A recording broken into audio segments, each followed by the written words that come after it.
네, 안녕하세요. 형문부동산입니다. 예. 오늘은 그 임차인들이 지금 이렇게 보면은 네이버 보면 이렇게 가격 차이가 또 많이 나죠. 뭐 5억짜리 5억에서 6억.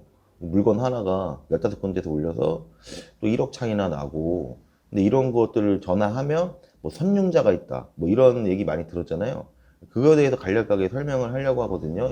문의해 주시는 분들이 많아서.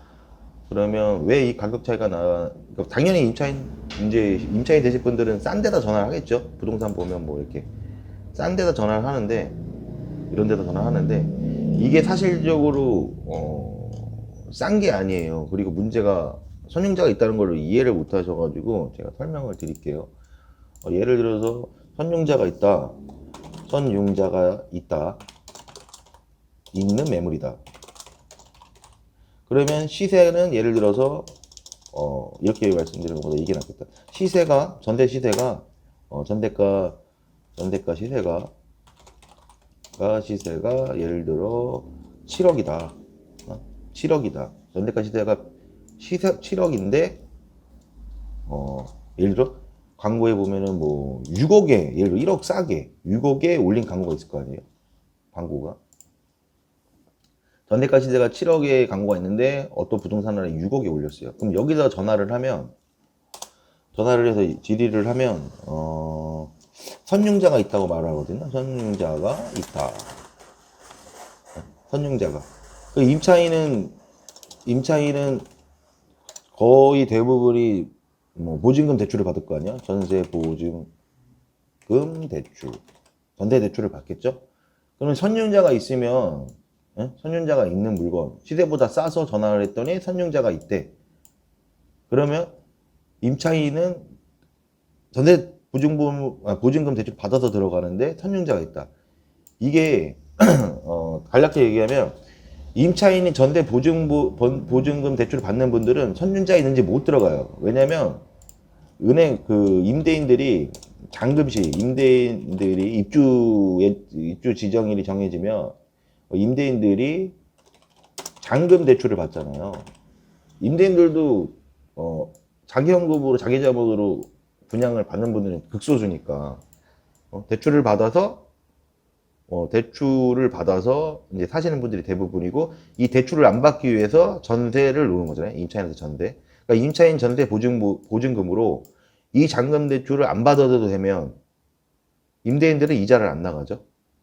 임차인 보증금을 받아서 임대인의 잔금 대출을 상환을 하면 임대인들은 잔금 대출을 안 받고 이자도 안 나가고 물건을 뭐 갭 투자식으로 갖고 있을 수 있잖아요. 내 비용을 임차인 보증금으로 대체를 해가지고. 근데 선용자가 있다고 하면 임차인도 받고 융자도 갖고 있겠다는 거예요. 갖고 있겠다. 임차인도 받고 임차인 전세 보증금도 받고 임차인이 융자도 받겠다는 거야. 근데 이게 말이 안 돼요.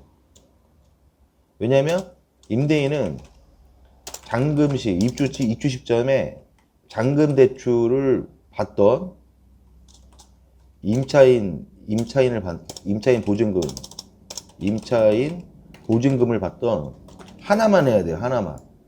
지금은. 왜냐면 미등기라 은행에서 잔금은 입주 조건이에요. 그리고 1순위 조건이야. 은행에서 임대인한테 주는 잔금은 1순위 조건이에요. 네? 근데 지금 미등기란 말이에요. 지금 미등기 상태예요. 현재. 뭐 사용승인일 떨어지고 준공 나고 등기는 막 6개월에서 1년 뭐 예상을 하는데, 언제 이제 등기가 날지는 몰라요. 그 은행에서 임차인 보증금을 그 은행 잔금이 나갈 때 그 확정일자 부여량을 확인한단 말이에요. 미등기 건물도 확정일자 부여량을 볼 수가 있어요, 은행에서. 그럼 임차인은 잔금이 1순위 조건인데 그 전에 잔금 전에 임차인들 계약을 할 거 아니에요, 전세 계약을. 임대인들이. 그러면은 자기보다 순위가 빠른 임차인 보증금이 있단 말이에요. 그러면 임대인은 잔금 대출을 막혀요. 은행에서 안 해줘. 네? 근데 임대인은 잔금 시에, 너무 약간 설명이 약간 어려운 얘기인데, 임대인은 잔금일에 모든 뭐 옵션비, 뭐 각종 이자 등 이자 비용 등 납부 그 모든 그 미납부액을 다 상환해야 돼. 이 등을 전부 다 상환해야 돼. 전부 상환을 해야 입주가 가능해요. 입주 가능. 입주 키를 받겠죠. 지급 가능. 지급 가능. 그러니까 임대인은 잔금일에 모든 옵션비, 이자 비용 등 뭐 상환할 모든 금액을 상환해야 입주가 가능해요. 그래야지 분양 사무실에서 입주 키를 주거든요. 근데 임차인이 은행에서 잔금을 나가려고 했는데 임차인이 있어. 그럼 잔금이 안 돼요. 그러면 임대인도 문제고 임차인도 이사 계획 다 계획했는데 이사를 못하면 그 문제가 되겠죠. 그러니까 전세 시세가 7억인데 6억 현융자가 있다. 이거는 임차인이 대출을 못 받고 현금으로 6억이 들어가야 돼. 그리고 잔금일에 임차인이 전입을 뺐다가 임대인이 잔금 그 진행이 되고 임차인이 그 이후에 전입을 해야 돼요. 근데 지금 임차인이 6억을 현금으로, 예를 들어서 6억을 현금으로 낼 사람들이 별로 없잖아요. 그러면 내가 임차인이 현금으로 6억, 그러니까 대출을 안 받아야지만 임대인 잔금 이후 잔금을 임대인이 받은 다음에 그 다음에 임차인이 전입을 해야 된단 말이에요. 그러니까 복잡해요, 이 상황이 지금 좀. 그리고 그렇게 임차인이 현금이 있는 분들은 7억, 시세가 7억인데 6억 이거는 비싼 거고, 예를 들어서 3억에서 4억 정도는 돼야 시세보다 한 50% 가까이 전세가가 싸야 들어갈 만하단 말이에요. 선용자가 있어도 시세보다 한 7억인데 3, 4억 그 정도는 싸야 내가 현금 있는 분들은 대출 안 받으니까 싼 맛에 이분들이 임대인이 잔금 받고 2순위로 들어가는 거예요. 어차피 지금 시세는 계속 오르고 있으니까 매매가 시세, KB시세 90% 안에만 들어오면 되니까 상관은 없어요. 근데 이런 물건이 많지도 않고, 그리고 조금 부동산에 좀 거래를 좀 많이 해보고 특약을 잘 묶어야 돼요. 안 그러면 좀 위험해요. 지금 대출을 안 받고 임대인이 잔금 받아서 1순위, 임차인이 전세 보증금 대출을 안 받고 2순위 들어가는 건 시세보다도 싸야 되고 특약도 잘 써야 돼요. 네? 특약도. 그러니까 계약서를 잘 이제 문제 없게 잘 써야 되고 좀 복잡해요. 그러니까 제일 좋은 거는 어차피 지금 시세는 올라가고 있으니까 시세에 적정한 금액으로 전세를 찾는 게 좋아요. 그리고 시세보다 싸다. 그런 문제가 좀 있는 거거든요. 다 뭐 선용자가 있다. 그러면 현금으로 들어가야 되고 복잡해요. 차라리 전세를 찾는 게 좋고, 그냥 시세에 맞는, 지금 현 시세에 맞는 금액 전세를 찾는 게 좋고, 어차피 매매가는 계속 오르고 있으니까 제가 볼 때는 시세에 적정한 전세를 찾는 게 좋고, 매매가는 계속 오르고 있죠.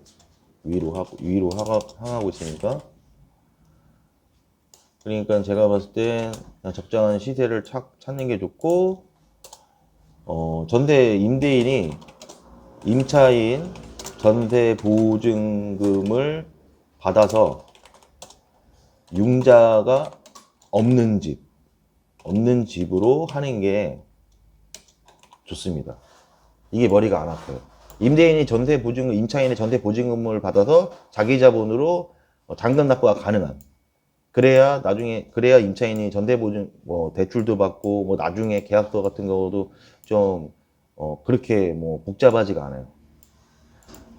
이게 좀 설명드리기 좀 어렵긴 한데, 만약에 이 부분이 제 영상에서 좀 이해가 안 되시면 전화를 주시면 제가 설명을 드릴게요. 전화나 이해가 안 되시면 전화나 사무실로 전화 후 사무실로 방문 부탁드립니다. 실로 방문. 그러면 제가 친절하게 설명을 해드리겠습니다. 다음에도 둔촌주공에 대해서 좋은 정보나 어떤 리뷰할 게 있으면 또 찾아뵐게요. 다음에 만나요.